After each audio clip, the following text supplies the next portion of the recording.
Pastoring is weird. I've poured my heart and soul into people who now act as though I don't exist. I've spent hours counseling and praying for those who later chose to cut ties.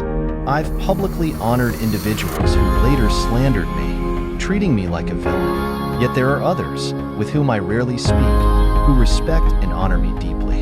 Some leaders have washed my feet, while others have thrown dirt on my name. Pastoring is weird. I'm too much for some, and too little for others. The same sermon that convicts one person angers another. What someone finds life-changing, another finds boring. I've been praised for being loving and gracious, while also criticized for showing too much grace in other situations. Pastoring is weird. We're accused of only caring about money, yet we're also expected to live in humble poverty.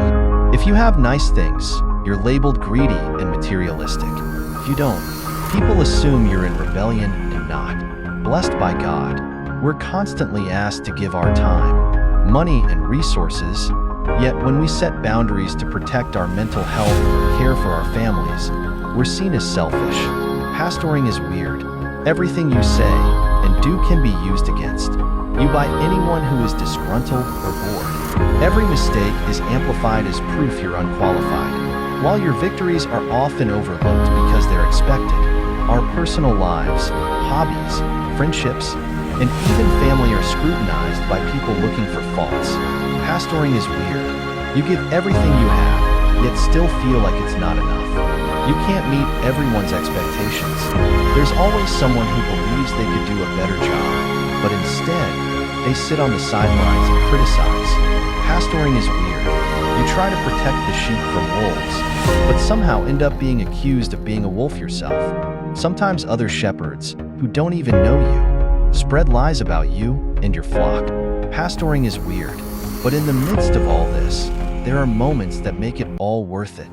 When someone gives their life to Christ, when you marry a couple who met at church or help restore a broken family, when you dedicate a child that parents prayed so hard for, when you're asked by name to be with someone in their last moments, when people look to you for hope, when healing comes, deliverance happens, or breakthrough occurs, when someone who thought they had no purpose is discipled and preaches their first sermon, when the glory of God fills the room, and the congregation worships without restraint. Nothing compares to these moments.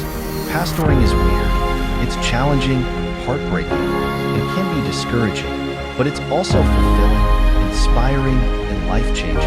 I don't have to do this. I get to do this. Pastoring isn't for the faint of heart. It can be brutal, but it's also beautiful. Pastoring is weird, but I suppose I'm a little weird too. P.S. Pray for your pastors and leaders.